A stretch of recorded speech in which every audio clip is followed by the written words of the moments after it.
contamos con el doctor Francisco Nadal, investigador principal de la Universidad de Murcia, especializado en neurodegeneración y neuroprotección del sistema visual, y tras doctorarse en ciencias de la visión, desarrolló una destacada trayectoria investigadora internacional y actualmente lidera una línea de investigación independiente financiada por un programa de reincorporación. Hoy nos presenta, más allá del doctorado, oportunidades profesionales y vías de reincorporación. Muchas gracias. Muchas gracias. Bueno, yo voy a contar una charlita, me he preparado para contaros algo más allá del doctorado, ¿vale? Vuestros compañeros me solicitaron que, ya que me había incorporado recientemente, que quizás sería apropiado aprovechar mi experiencia reciente en contaros un poquito cómo las dificultades que se pueden encontrar en la carrera investigadora a lo largo de los distintos años y, bueno, yo que todavía no estoy consolidado. Bueno, lo primero que os voy a contar es qué ocurre después del doctorado, ¿vale?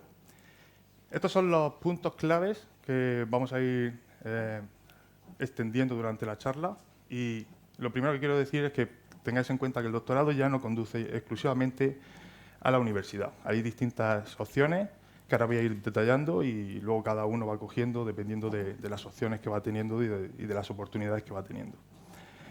Existe una gran diversidad en la trayectoria profesional, como ahora veréis. La movilidad internacional es bastante importante. Muchas de las becas actuales os van a pedir que tengáis una aportación externa, una estancia, una independencia, experiencia, distintas técnicas que no son comunes a lo mejor en España o en vuestros laboratorios donde hicisteis el doctorado. Y luego, lo más importante, aunque parezca que no es, que tenéis que tener una planificación temprana, es muy importante, ¿vale? Esto es una carrera a largo tiempo, entonces no se consiste en termino el doctorado y ahora pienso lo siguiente, tenéis que ya ir viendo antes de terminar el doctorado qué queréis hacer, o por lo menos es parte de mi recomendación.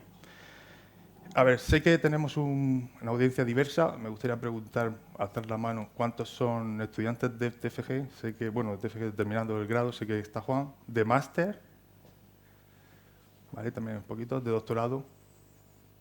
Vale, sobre todo doctorado. ¿Y postdoctorales hay alguno? Estabilizados no cuentan. Esto es para zonas críticas, para fase crítica. Vale, pues unos poquitos. Vale, pues yo lo que voy a preguntaros ahora mismo es que penséis, no me lo tenéis que decir, ¿vale? Pero pensar dónde querríais estar dentro de 5 años. ¿Vale? Ahora, conforme vayamos viendo la charla, vosotros mismos vais respondiendo. ¿Vale? Bueno, esto es como yo ahora mismo veo la carrera investigadora. ¿Veis grado? Yo en mi parte soy licenciado, en aquel momento no estaban todavía los grados, soy licenciado en biología. El grado, ahora se hace el TFG, que es una introducción muy buena para la carrera investigadora. Yo no tenía esa opción. Luego está el máster y luego ya tenemos el doctorado, que es un tiempo más largo, más concienzudo, donde se trabaja más, se aprende muchas más técnicas de laboratorio. Aún así, yo lo tengo puesto como un nivel bastante bajo. Los que estáis ahora mismo haciendo doctorado diréis, esto no me cuadra, ¿vale? Pero yo ahora mismo, en mi experiencia, lo veo así. Después de eso viene una etapa de postdoc. Puede ser muy cortita y puede ser muy larga. La mía ha sido más bien larga, ¿vale? No tenéis por qué hacerla larga. Yo, como no tenía el conocimiento que ahora voy a intentar transmitir, yo pensaba que cuanta más experiencia era mejor, pero en realidad no tiene por qué ser así. Tiene que ser una experiencia de calidad, no tiene por qué ser larga, ¿vale? No tiene que ser extendida. Luego también quiero decir que si tenéis cualquier pregunta, por favor interrumpirme, que esto es para que os ayude a vosotros, ¿vale? Después del postdoc, pues principalmente a nivel de España, pues tenemos las becas que son para estabilizarte y son como, se conocen como para jóvenes investigadores, jóvenes PIs. La más conocida es la Ramón y Cajal. Yo tengo una equivalente, que es la Saavedra Fajardo, es regional, pero bueno, en cada región hay alternativas. Y posteriormente va a venir una estabilización que hay que trabajársela. Tenéis un tiempo muy concreto porque las becas vienen con tiempo determinado y finalmente ya se consigue ser un PI estabilizado, es decir, un PI con línea definida propia y con fondos constantes, ¿vale? Lo que quiero decir es que esta es la idea que yo también tenía preconcebida. Una carrera lineal que vas progresando poco a poco, adquiriendo nuevas propiedades, propias líneas y desarrollándote como investigador. Sin embargo, no siempre es lineal. Existen interrupciones, cambios de sector y la movilidad es frecuente y cada vez más se pide como un requisito fundamental. Entonces, yo ahora os voy a decir un poquito otras salidas que hay aparte de esta línea, que es la que yo tenía preconcebida. No sé si todos vosotros estáis en esa línea, pero era lo que yo pensaba que era mi plan. Bueno, está la parte de universidades, supongo que algunos también, conozco a Javi, Vanessa, está ahí la parte más de universidades, profesores, y esa también es una salida. Aquí principalmente lo que se lleva a cabo es docencia y luego está la investigación. Luego están también los investigadores científicos, otra rama, como los que están vinculados al CSIC, al Instituto Carlos III. Todos estos pues, son ya puramente investigadores, ¿vale?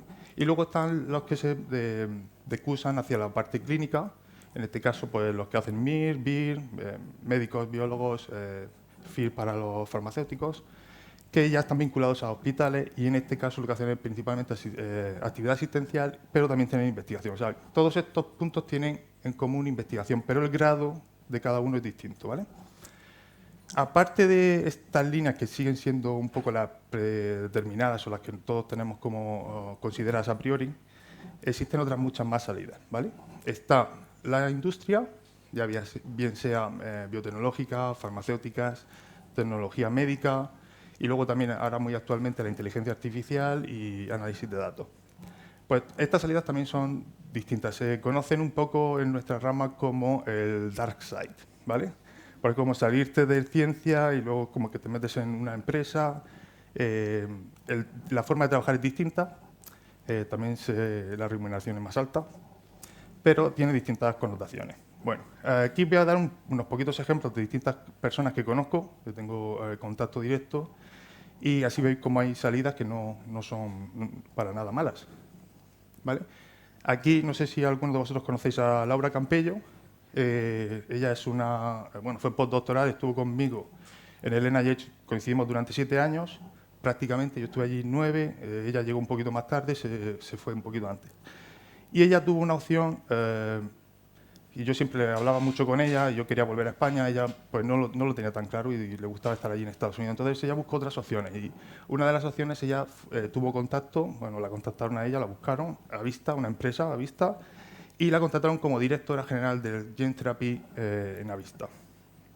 Ha tenido una experiencia muy buena, estuvo como 2 años ahí, o 2 o 3 años, directora de su grupo, ella llevaba prácticamente el laboratorio, tenía unos supervisores, tenían que diseñar las líneas de trabajo, pero tenían unos objetivos muy claros, ¿vale? Una empresa tiene unos objetivos muy claros, no es como nosotros que queremos, por ejemplo, para que nos entendamos, tenemos un producto, lo probamos, funciona, no funciona, a nosotros lo reportamos lo que nos sale. Una empresa está produciendo determinados tratamientos y quiere que sus tratamientos funcionen. Entonces, claro, tienen una cierta presión que es distinta a la que tenemos nosotros. Actualmente ella salió, digamos, de la carrera lineal, pero actualmente ahora ella es profesora en la Universidad de Dallas, en Texas. O sea, ha vuelto a reincorporarse, ¿vale? Digamos que salió y ahora está a un nivel prácticamente de estabilización. Cuando vuelva podrá pedir otra beca de otro nivel que no tendrá que pasar por la línea donde yo ahora mismo estoy pasando, ¿vale? Luego también hay otras salidas. Por ejemplo, esta es menos conocida, la comunicación científica. Estos son editoriales, cuestiones de divulgación, consultoría. Aquí también tengo una compañera, Nilisa Fernando, una compañera también de NIH. Ella estaba en otro laboratorio distinto. Coincidimos, trabajamos mucho y ella tuvo, cuando volvió ella de Australia, cuando volvió pues no tuvo la opción de pedir un beca de incorporación como investigadora y optó por otras opciones. Aquí también quiero hacer un inciso. Vosotros podéis tener un plan muy determinado y muy correcto. Nilisa llegó al NIH cuando empezó el COVID. Vale, ella tenía planeado hacer 2 años de postdoc y volver. Postdoc y volver. Entonces, claro, al llegar, prácticamente el laboratorio estaba encerrado, no podía hacer nada. Nosotros, no sé cómo fue aquí en España, y nosotros en Estados Unidos se cerró literalmente 6 meses. Y no podías entrar, o sea, era ilegal entrar. Y bueno, entonces ella desarrolló su investigación durante el tiempo que pudo, pero claro, perdió mucho tiempo. También tenéis que tener en cuenta que allí nos obligaron a sacrificar, por ejemplo, yo trabajo con animales, los tenemos que sacrificar para reducir el número de animales porque la gente que mantenía las colonias también se redujo. Entonces, lo que se hizo fue mantener solo los breeders, los animales para criar, para poder retener la colonia de nuevo. Entonces, cuando nos incorporamos 6 meses después, no teníamos animales para trabajar, teníamos que criarlos y para empezar otra vez a trabajar. ¿Vale? Entonces, ella lo que hizo fue, al volver a Australia, ella es ahora mismo escritora senior de medicina, digamos. Está en una empresa que se llama Envision Medical Communication y básicamente ella lo que hace es escribir paper. ¿Vale? Mucha gente tienes un borrador, se lo mandas, te lo corrige, te lo escribe, te lo reescribe. Si tienes, por ejemplo, una figura, si no has escrito nada, se lo mandas y ella te escribe el paper. Y si solo tienes datos, se los mandas, te hace figuras y te escribe el paper. ¿Vale? O sea, hay distintos niveles de eso. Ella es muy buena escribiendo, también muy buena científica, pero era muy buena escribiendo. Entonces, pues, está contenta.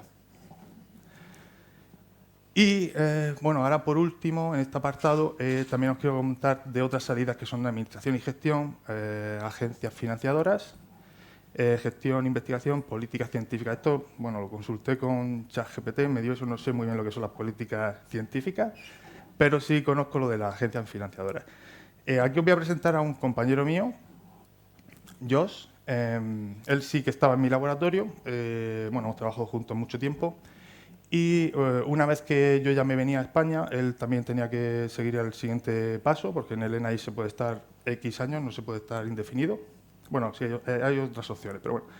Él lo que hizo durante su postdoc, buscando diferenciarse, hizo bastantes cursos de ser agente para patentes, por ejemplo, y otro tipo de cosas. Entonces, él al final consiguió un trabajo que es denominado Detail Assessment, y básicamente lo que hace es que él está en la parte de revisión de becas, ¿vale? O sea, él está en concreto revisando el impacto y la viabilidad de los proyectos que se mandan.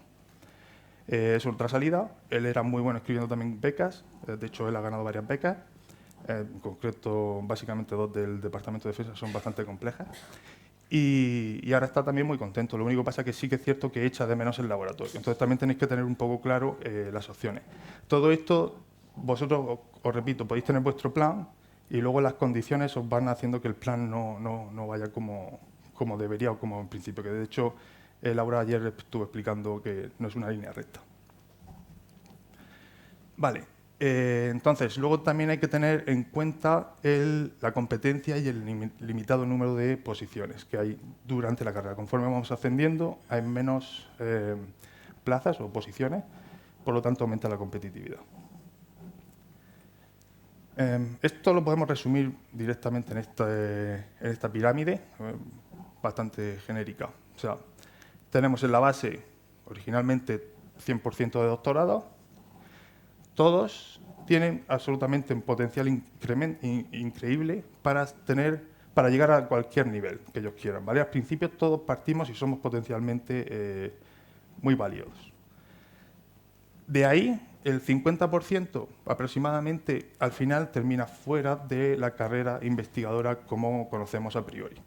Van a industria, consultoría, comunicación científica, gestión, y luego tampoco lo había comentado, pero también está la opción de docencia no universitaria, ¿vale?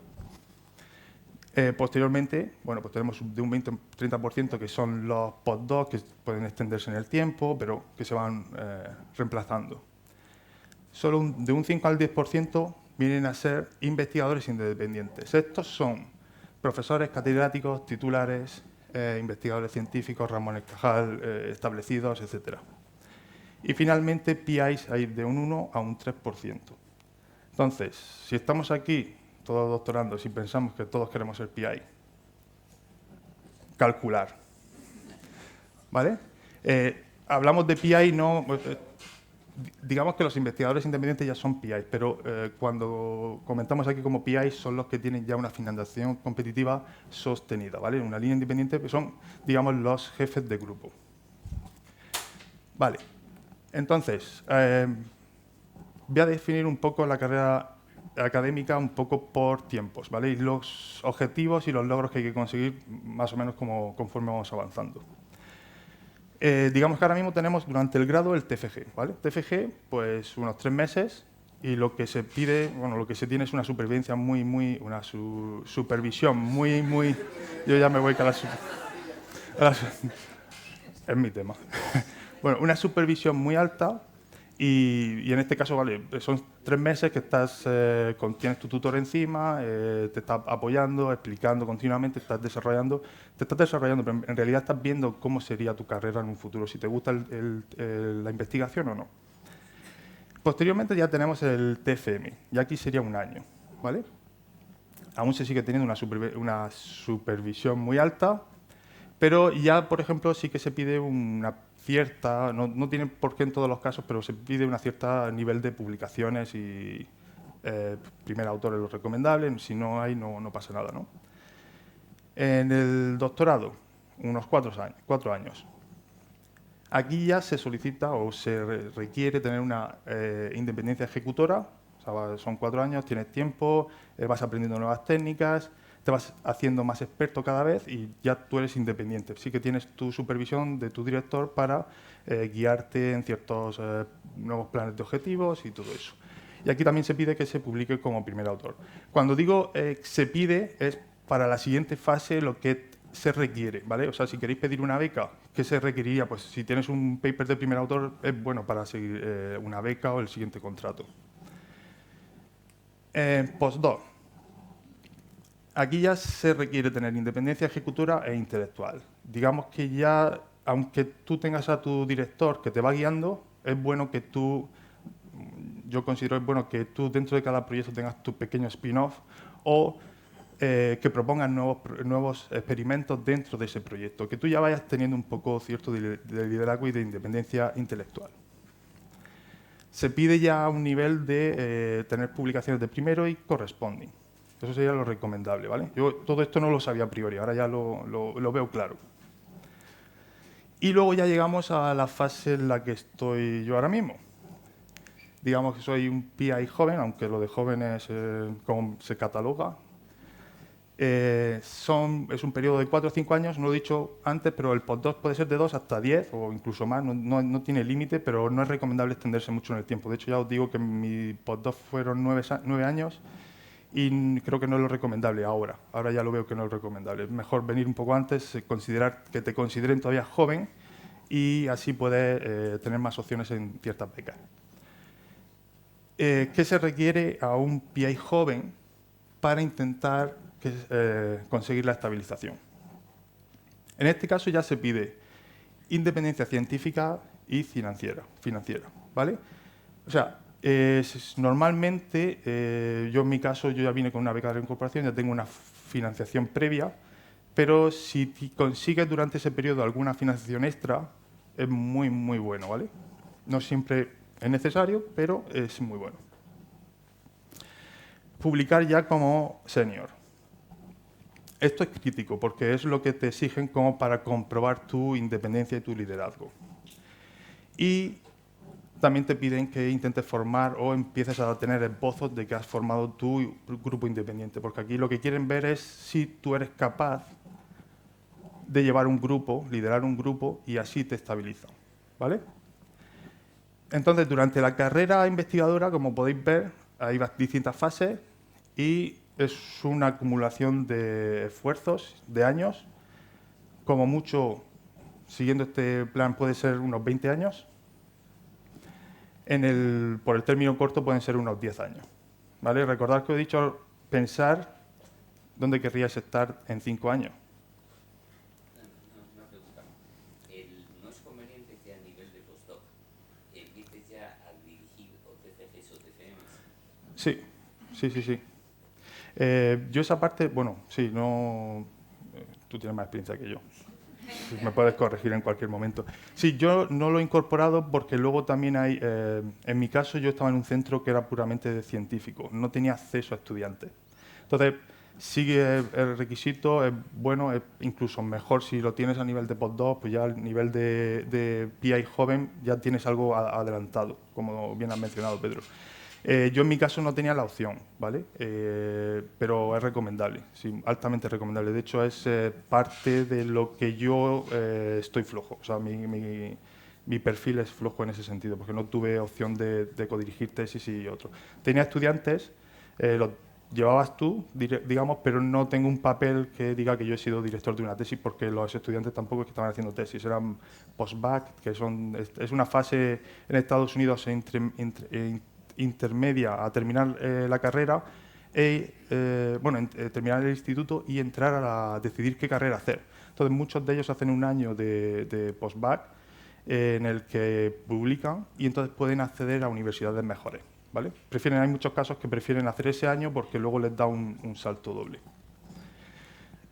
Vale, hay unas ventajas y desafíos. Las ventajas, todos sabemos que es lo que nos gusta, pues vamos adquiriendo libertad intelectual, vamos adquiriendo mayor impacto científico, vamos adquiriendo liderazgo científico y finalmente vamos formando nuevos investigadores, ¿vale? Durante toda la carrera. Pero hay una serie de inconvenientes y desafíos, que es, conforme vamos aumentando o vamos subiendo la escala, tenemos más competitividad.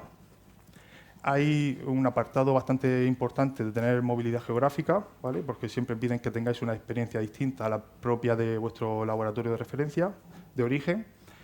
Tener financiación es crítico y lo peor de todo, digamos, es que la estabilización es un poco tardía, ¿vale?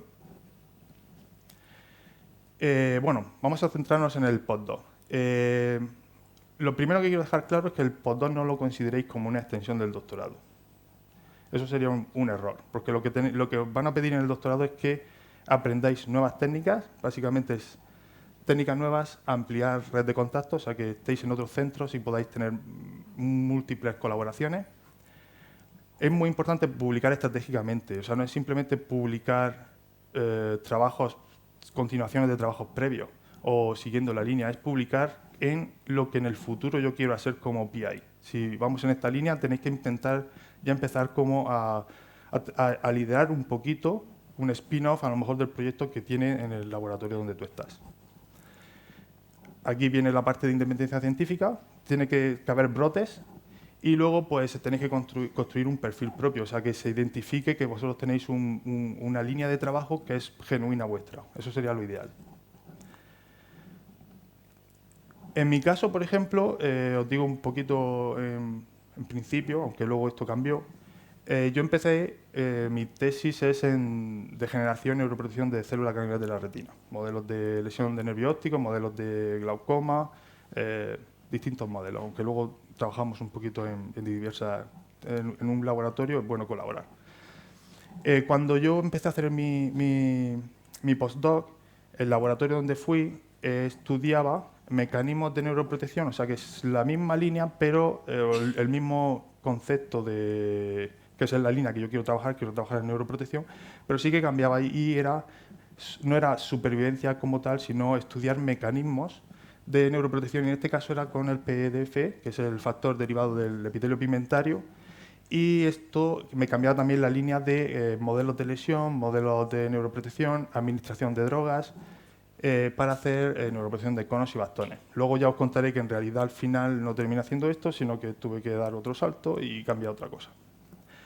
Vale, pero lo que os van a pedir en el postdoc es qué me diferencia de mi supervisor, ¿vale? Esta es la parte clave un poco que no tenemos tan claro, porque siempre cuando queremos hacer el postdoc buscamos un poco que seamos productivos. Pero tenéis que ver también que tenéis que mostrar independencia o diferenciación de vuestros trabajos previos durante el doctorado. Eso os da un nivel más extenso de técnicas y de experiencia, que luego es lo que se requiere para la atracción del talento, ¿vale? Bueno, becas, opciones que tenéis de postdoc. Sé que sois estudiantes de doctorado, máster, pero vamos a mirar el siguiente paso, que es cómo tenéis que estar planeando ahora. En España tenéis la beca La Juan de la Cierva, tenéis también la Margarita Saras y la Sara Borrell. Son distintas, ahora os explico un poquito. Por ejemplo, la Juan de la Cierva es de la Agencia Estatal de Investigación. Aquí es muy importante el tiempo, la ventana en la que podéis aplicar, ¿vale? Siempre tenéis que tener en cuenta el paso posterior porque tiene ventanas y condiciones y requisitos que tenéis que cumplir. aquí son 2 años después del postdoc. O sea, solo tenéis una ventana de 2 años para aplicar. Hay para cualquier área y la beca, según he visto, garantiza 3 años de contrato. Ya, si pensáis en 5 años, esto no os cubre los 5 años que os he dicho de primera, ¿vale? Teníais ya que estar pensando incluso en el siguiente paso. La Margarita Salas es del Ministerio de Universidades, también 2 años después de postdoc y puede ser de 2 a 3 años según lo que solicitéis. Y la Sala Borrell es del Instituto Carlos III, se puede pedir hasta 4 años, aquí ya tiene una ventana más grande, pero son solo para, no para todas las áreas, son para las áreas de ciencias de la salud y biomedicina, 3 años, ¿vale? Luego, a nivel de Europa tenéis la Marie Curie, que son muy buenas, tienen buena repercusión, no, como diría. Sí. Remuneración y reputación, esa. Y también tienen una ventana mayor, ¿vale? También lo que pasa es que al tener ventana mayor son más competitivas, ¿vale? Estáis compitiendo con gente desde 1 año hasta incluso 8 años de terminar el doctorado. Es a nivel europeo, ¿vale? Y te darían 3 años de beca. Y luego ya tenemos las internacionales, he buscado un poquito, estas no las conozco todas, sí que he resaltado la que yo tuve, que es la beca del NIH Fellowship, que esta es solo en Estados Unidos, se puede pedir durante los 5 años posteriores a terminar el doctorado y puede ser de 1 a 5 años, ¿vale? Yo estuve 9, ahora explicaré la diferencia. Luego están las becas SEMBO, que son para los países SEMBO, ahora mismo no recuerdo cuáles son 2 años después del doctorado y te daría 2 años. Y luego esta yo no la conocía, la HFSP, ¿sí? Sí, y en realidad bueno, son para todos estos países, incluido la Unión Europea, 3 años después del postdoc, te daría 3 años, pero lo que requiere esta beca es que cambies totalmente el campo de investigación, ¿vale? Lo que están buscando es el personal que quiere tener una diversificación bastante amplia. Por ejemplo, imagínate, yo por ejemplo trabajaba en neuroprotección ganglionares, pues a lo mejor diseñar mecanismos robóticos para hacer cirugía, por ejemplo. ¿Vale? En cierto modo puede estar relacionado, pero tiene que ser un ámbito completamente distinto. Y son también bastante competitivas y luego pues requiere que tienes que desplazarte a estos países. Entonces, tened en cuenta que las españolas están dentro de España, pero sí que requiere que cambiéis de laboratorio, ¿vale? Para que tengáis la experiencia externa. Y las otras ya sí que requieren cambio de país, ¿vale? Vale, a nivel de PI joven, en la condición que tengo ahora mismo yo, hay distintos programas. El más conocido es el Ramón y Cajal, Miguel Servet, Beatriz Galindo y luego las fundaciones autonómicas. La Ramón y Cajal es de la Agencia Estatal de Investigación. Puedes solicitarlo de 2 a 10 años después del postdoc, ¿vale? Aquí estamos hablando que esta tendría 3 años, perdón, y aquí ya tendrías 2, te cubre de 2 a 10. O sea que hay gente que puede solicitar directamente Ramón y Cajal si son muy altamente competitivos, muy buenos, han demostrado bastante nivel, podrían. Pero lo normal es hacerlo progresivo, ¿vale? De 2 a 10 años. No es recomendable, por lo menos por mi experiencia, esperarse al 10º año. Suena como que tenéis mucha más experiencia, tenéis muchos más skills adquiridos. En realidad luego te consideran como que eres viejo para que te concedan esa beca. Se me ha olvidado poner un gráfico de los años en los que los solicitantes son más satisfactorios, consiguen la beca. Y normalmente la media o la mayoría están en torno a los 6-7 años, ¿vale? Si recuerdo bien. Luego están las Miguel Servet. Estas son distintas, son para hospitales, son para personal más clínico, del Instituto Carlos III, 5 años. Y la Beatriz Galindo. Estas sí que exigen que la reincorporación sea desde el extranjero. ¿Vale?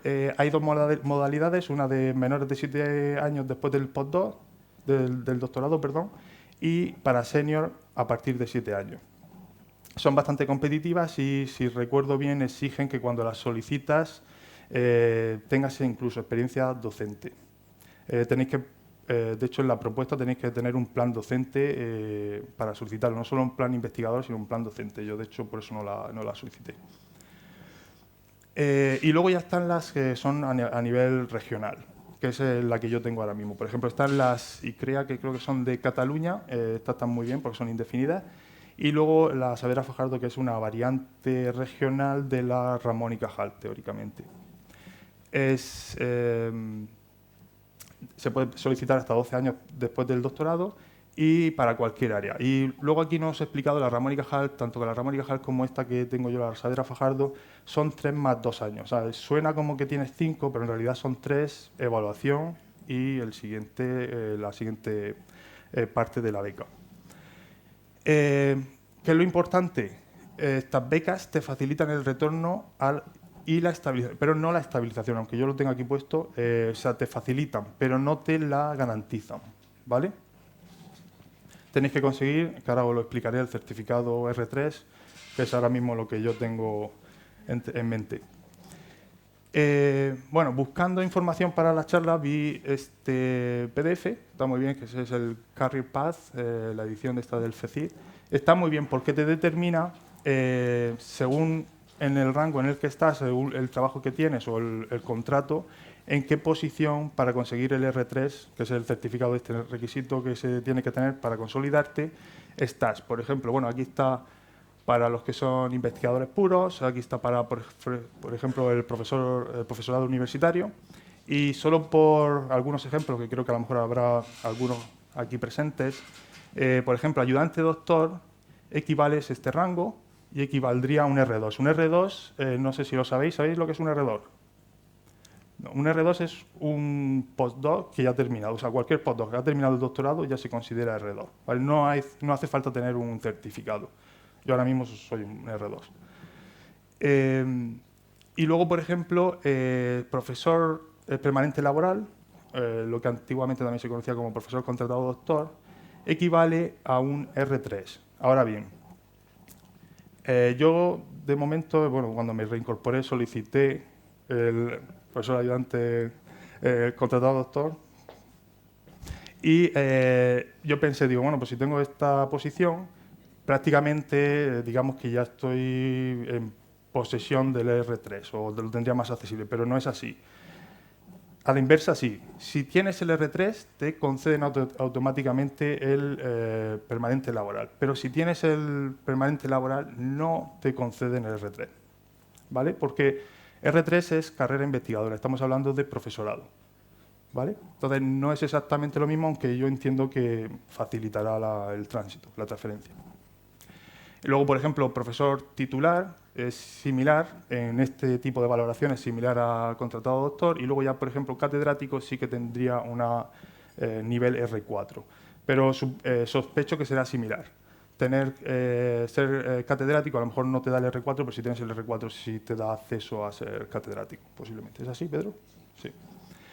Vale, luego también tiene este PDF, luego si queréis podéis mirarlo porque está muy bien, te detalla muy bien los rangos en los que tienes que estar para solicitar ciertas becas y el rango que tienes que perder o usar en esos estadios. No tienes que alargarte, ¿vale? Si te alargas va en tu detrimento.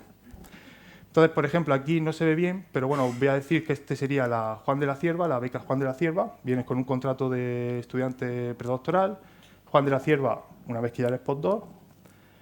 Y luego, a continuación, ya estaría el Ramón y Cajal. Como veis, el Ramón y Cajal está en rosita, que equivale a R2, y ya la última fase es R3. Es porque para llegar a la segunda fase del Ramón y Cajal, del contrato, para cumplirlo, digamos, ya tienes que haberte transferido a un R3, tienes que haber conseguido el certificado, entonces así tienes acceso a la segunda parte. Y luego ya, bueno, hay otras becas de consolidación y luego hay otros programas que no he descrito aquí, que son la TRAE, que es más amplio, más complejo, también mucho más dinero, pero más competitivo. Luego, por otro lado, también están, pues, por ejemplo, si tenéis una beca FPU, estas darían acceso directo, digamos, sería la línea de progresión a la Beatriz Galindo. Como hemos dicho, hay dos ramas, o sea, una para jóvenes y otra para senior. Y por esta parte también, como podéis ver, estabiliza R2, R3. Tener en cuenta lo que he dicho en algún momento antes, en las diapositivas previas, que la carrera puede llegar a tener como 20 años, ¿vale?, para conseguir estabilizarte. Yo he hecho mi cálculo, pero luego buscando aquí en este PDF, fijaros, aquí también están los años.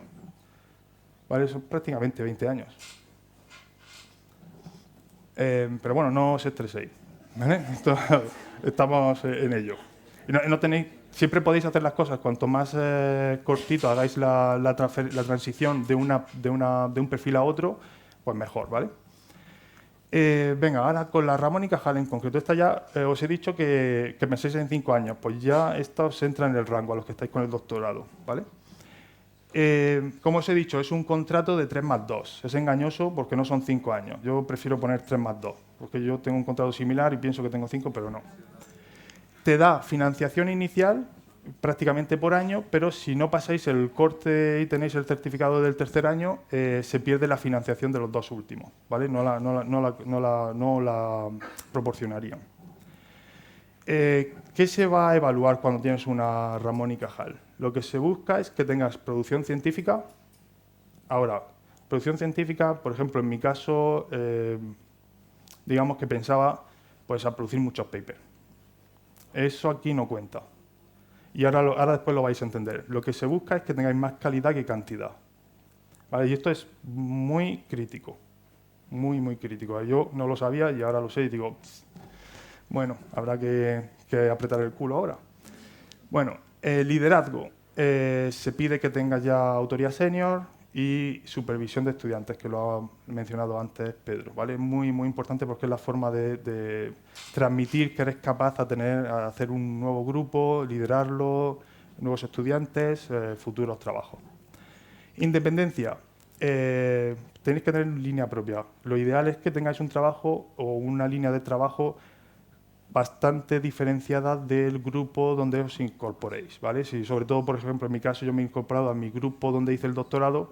Si sigo haciendo lo mismo, a mí me van a ver que hago los mismos trabajos y pueden pensar que yo estoy haciendo lo mismo o que estoy guiado por mi director de tesis, ¿vale? Entonces, lo ideal es que hagáis algo completamente distinto que denote que es vuestra línea propia.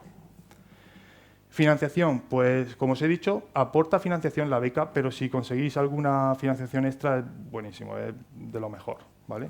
Eso aporta que sois capaces de liderar y de consolidar vuestro grupo.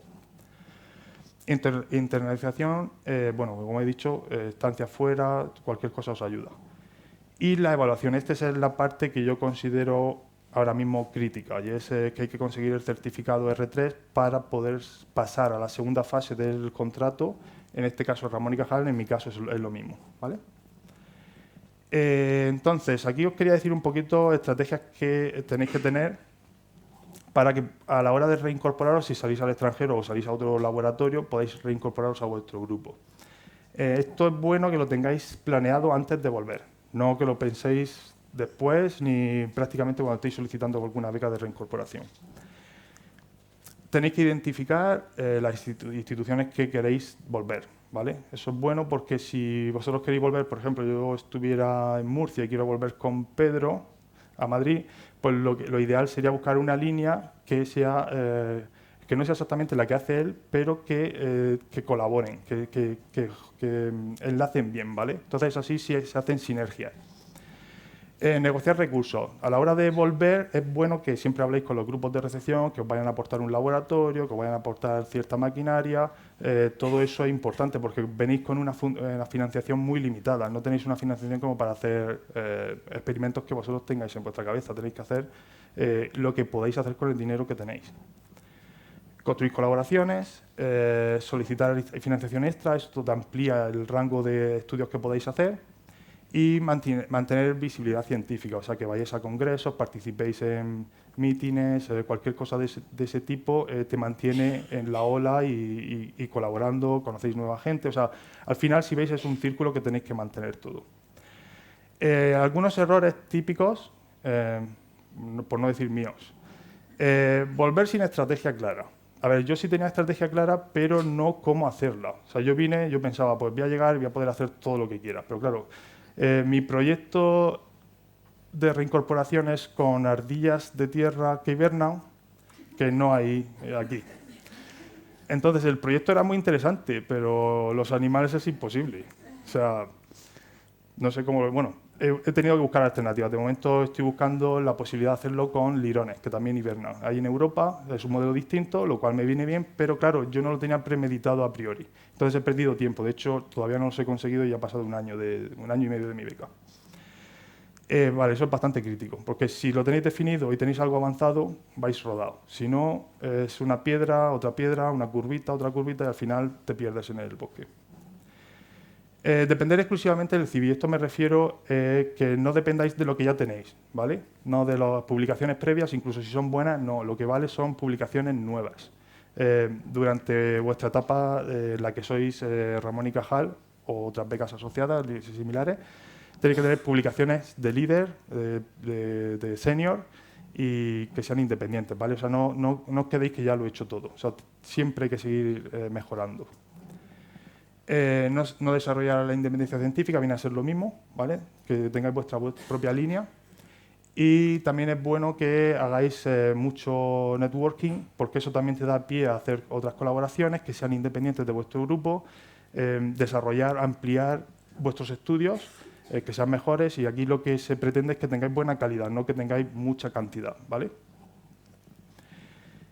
Bueno, ahora os voy a contar mi experiencia personal. Aquí veis un chico que en aquel momento terminó la carrera de biología, no sabía lo que iba a hacer en el futuro, mal,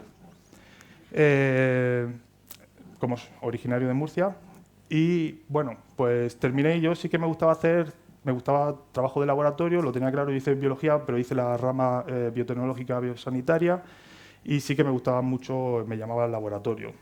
También me gustaba mucho la clínica, hice unas prácticas en un hospital, pero cuando hice las prácticas me di cuenta que no era lo que me gustaba. Me gustaba más el poder tener como independencia, hacer un poco, pensar qué querría hacer y descubrir cosas nuevas. Eso es lo que a mí mi fuerza motivadora.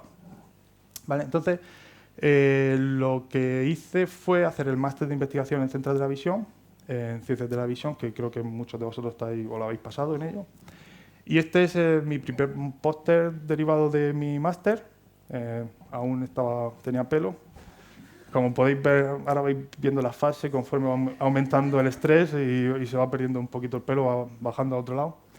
Y bueno, disfruté mucho durante mi máster, me gustó mucho, lo aproveché, creo que se produjo colaboraciones con compañeros, considero amigos. De hecho, aquí tengo al profesor Javier.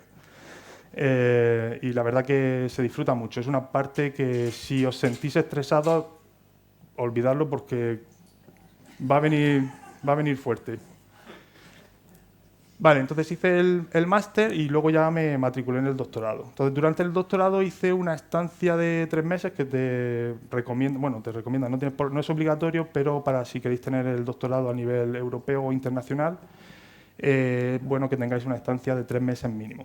En aquel momento pues fuimos a Londres, yo estuve en el King College, también estuvo muy bien la experiencia porque fuimos 4 compañeros a Londres, 3, Javi y otros 2 compañeros fueron a un instituto, al UCL, y yo iba al King College, pero convivíamos durante 3 meses, buena experiencia. Bueno, luego ya a la vuelta pues terminé el doctorado. Mi doctorado fueron 6 años, ¿vale? Los doctorados actuales están limitados. En el momento que yo hacía la tesis no había límite, o sea, podías estar 20 años haciendo tu tesis, no había problema. De hecho, tuve que terminar porque empezaron los nuevos programas y ya pues no podía terminar uno antes que yo, que había empezado después que yo. Entonces ya nos limitaron y tuvimos que terminar.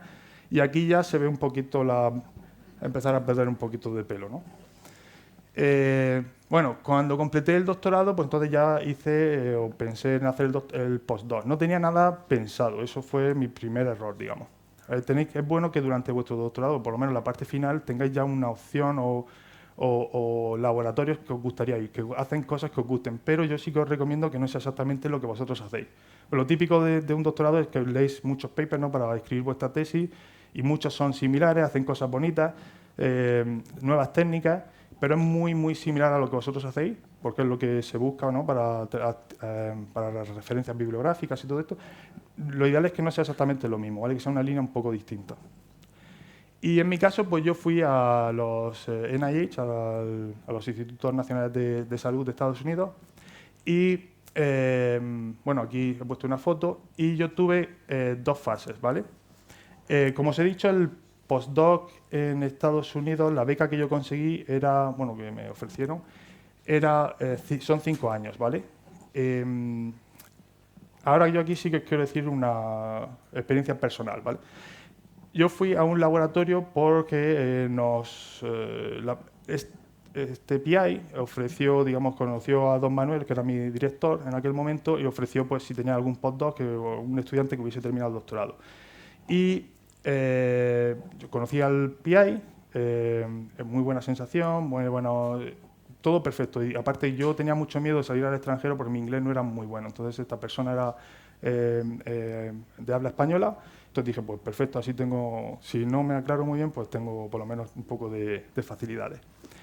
El problema es que yo no contacté con el personal del laboratorio, ¿vale? Es bueno hablar con todo el mundo para que tengáis una imagen completa de todo lo que converge y vais a invertir mucho tiempo, vais a estar fuera de vuestra casa.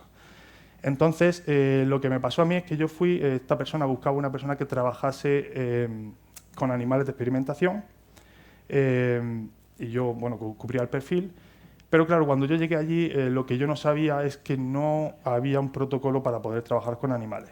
Entonces, claro, ellos lo que buscaban era alguien que viniera, tuviera experiencia y pudiera poner el protocolo a punto. A mí lo que me causó es que yo, nada más llegar, tuve que pedir protocolos, no se concedieron a priori, entonces seguía pidiendo protocolos y en realidad nunca empezaba mi postdoc, ¿vale? Entonces perdí bastante tiempo. Sí que hice otras cosas, publiqué con cultivo, fue una experiencia que también te ayuda, pero sí que no era lo que yo tenía premeditado, ¿vale? Entonces es bueno que perdáis un poco de tiempo y busquéis opciones. Lo que pasó fue que, como yo tenía mi experiencia con animales, yo ponía mucho en el protocolo y claro, el laboratorio no tenía experiencia, entonces claro, decían, vosotros no podéis empezar de 0 a 100. Entonces claro, siempre te van un poco limitando. Cuando ya lo entiendes, pues has perdido un poco de tiempo. Entonces, bueno, al final me transferí al laboratorio del Dr. Lee, que lo veis aquí, Wei Lee, donde al final pues tuve una experiencia muy buena. Él trabajaba en un modelo, la ardilla, esta de tierra, y el modelo él lo usaba porque es un roedor diurno, por lo tanto él trabajaba en fotorreceptores, conectividad, y esa conectividad es más representativa a lo mejor a un modelo, digamos, transmisible al humano. Y luego aparte tiene una peculiaridad que hiberna. Entonces a él también le interesaba mucho cómo cambiaban todas esas conexiones. Lo bueno es que yo durante ese postdoc lo que pensé era usar esa hibernación y esas adaptaciones que tenía para ver si había neuroprotección. Digamos, es un pequeño spin-off de lo que trabajaba mi PI en aquel momento. Entonces, tuve una transición, completé los 5 años de Visiting Fellow y luego ya me ofrecieron un Research Fellow. Research Fellow es algo bastante limitado, es como mi laboratorio eran 10, solo podía haber uno. Entonces, no es solo que tú seas bueno en aquel momento, es que tienes que tener la ventana justa.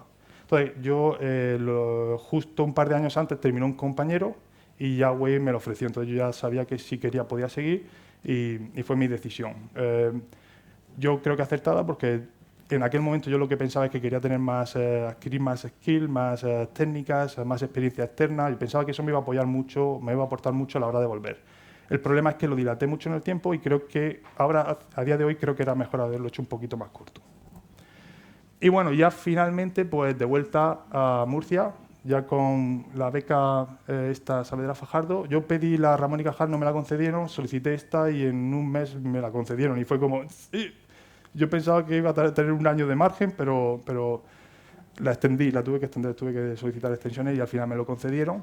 Y esto fue pues el primer día que fui al laboratorio. Me eché una foto para mandársela a Wei, que supiera que si quería venir a visitarme tenía un sitio donde podía venir. Y nada, entonces ahora estoy en la fase, digamos, de transición para convertirme en un PI estabilizado. Yo he preguntado a la inteligencia artificial cómo voy a terminar después de esto. Y no sé, ¿cómo lo veis? Lo veo mal, ¿no? Le mandé unas poquitas fotos y le dije, viendo esta progresión, ¿qué tal? ¿Cómo me veis? Y bueno, entonces estoy en esta fase en la que tengo que conseguir el certificado de R3. Si consiguiera el certificado de R3, mi beca obliga a la universidad a estabilizarme, ¿vale?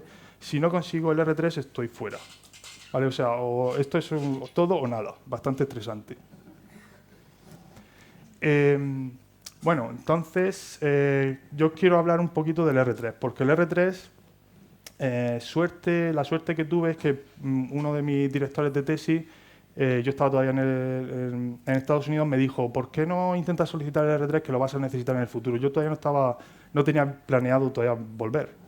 Estuvo bien, porque lo solicité, no me lo concedieron y tiene 1 año de penalización. O sea, que no perdí nada a la hora crítica, pero si lo hubiese solicitado a lo mejor 1 año después, cuando lo necesitaba, y no llegas a un mínimo, no lo puedes solicitar el año que viene, por lo tanto pierdes 2 años. O sea, que por eso os digo que tenéis que planear muy bien si queréis solicitarlo. Si veis que no tenéis opciones, mejor no solicitarlo porque el año que viene puede ser crítico y no lo podéis solicitar.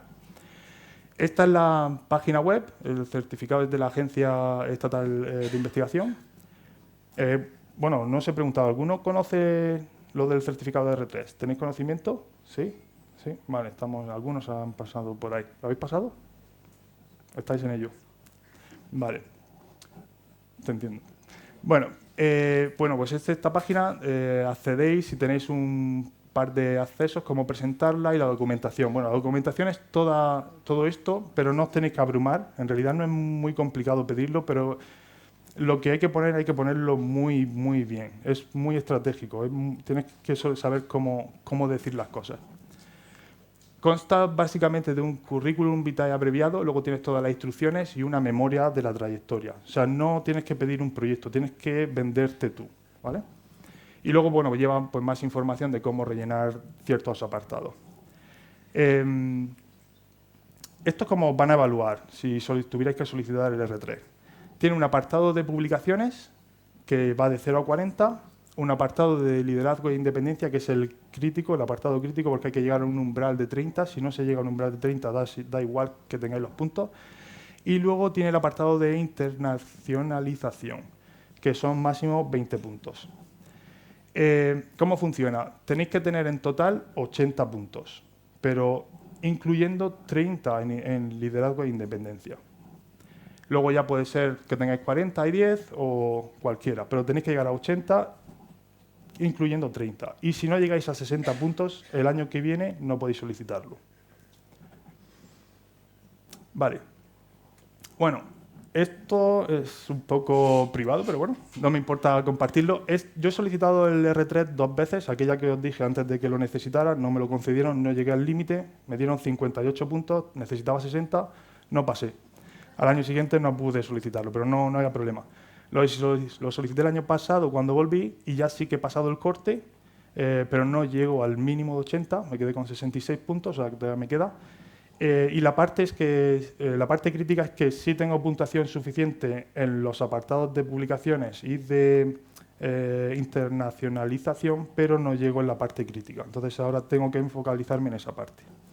Bueno, esta es cómo se rellena el documento del el apartado del currículum abreviado. Este es exactamente el que he echado este año, hace unas semanas, o sea, no está evaluado aún, ¿vale? Pues bueno, se rellena nombre, tal, lo típico, la posición actual, tus posiciones anteriores. Bueno, se puede rellenar en español e inglés, es recomendable en inglés, ¿vale? Y tu educación. Y luego tiene un apartado muy crítico, que es lo único realmente importante, bueno, no lo único, pero que ahora lo entenderéis, que es hay un pequeño summary de tu currículum. Aquí tenéis que venderos muy, muy bien, ¿vale? Yo he cambiado la estrategia, como no me lo han concedido cambiar la estrategia, he puesto completamente distinto. Vale, voy a ir terminando. Bueno, y luego te piden que incluyáis 10 publicaciones, ¿vale? Entonces, como os he dicho antes, no es importante publicar mucho, solo os van a contar y evaluar 10. Las 10 mejores que tengáis, da igual que tengáis más. Os piden también los 10 participaciones en congresos y luego los proyectos que tengáis como investigador principal o que hayáis participado que puedan demostrar liderazgo. Y finalmente, si tenéis algún contrato con tecnológicas o miembros de alguna red de cooperación, todo eso también cuenta. Vale, paso a la parte de la memoria, esta es más crítica. Aquí tenéis que poner los mismos 10 papers. Termino, vale, sí, termino ya. Los mismos 10 papers, pero tenéis que detallar muy bien qué habéis aportado como líder y qué ha aportado el paper a la ciencia. ¿vale? Aquí se pierde bastante porque tenéis que desglosar muy bien las 10 publicaciones. Luego, la parte de independencia, si tenéis proyectos, muy bien lo que habéis aportado, lo que os aporta, que si habéis sacado alguna publicación, si tenéis alguna fundación, financiación adicional. Luego, también si tenéis algún parte de docencia y de dirección de tesis y de máster, etcétera. Entonces, todo esto se va rellenando y luego ya la última parte es la de internalización. Bueno, los consejos, y voy a intentar terminar pronto. A corto plazo, pues tenéis que publicar bien, aprender nuevas técnicas, buscar mentores, ¿vale? A medio plazo, construir vuestra propia independencia, solicitar financiación propia y a largo plazo, pensar en la siguiente etapa. O sea, no os quedéis en lo que voy a hacer ahora, sino en lo que va a venir después. Lo que me hubiese gustado a mí saber, pues, escoger bien el laboratorio, hacer entrevistas con todo el personal para saber si es un ambiente y se está trabajando de la forma que vosotros queréis trabajar. Tenéis que publicar pensando en la siguiente fase. ¿Qué necesito? No ahora, sino qué voy a necesitar para conseguir el siguiente paso. Networking importante y luego también muy importante aprender a pedir proyectos, ¿vale? Independencia científica y luego, lo que os he dicho antes, pensar en 5 años, no, tenéis que pensar en 10, ¿vale? Como resumen, lo que quiero decir es que el doctorado no es el final, es el comienzo de vuestra carrera. La carrera científica requiere buena planificación, ¿vale? Y la movilidad de la independencia es crítico. Y lo único que recomiendo es que tengáis también, estéis disponibles a tener adaptación y resiliencia, ¿vale? Porque no todo va a salir como vosotros pensáis. Con eso, pues nada, termino y si tenéis alguna pregunta, estaría encantado.